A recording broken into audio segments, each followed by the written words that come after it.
Okay. hindi nakabukas. Okay. Yung KFC di ko makain. May mumulag talaga. May momo lang.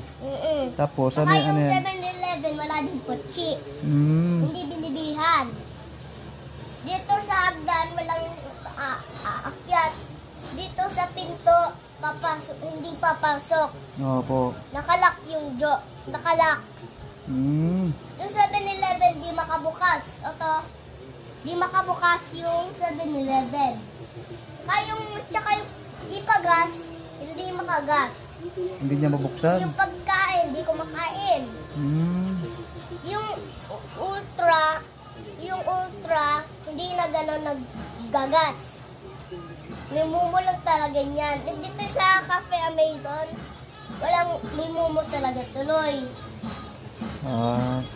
Saka yung yung Cafe Amazon, dyan sa taas, ninyo, pagkapapasok yung delivery. Dito, pag dyan, pag may mumo, pag wala. Ito, yung may buhok, ganyan, nakahulog. Ito ng mga buhok.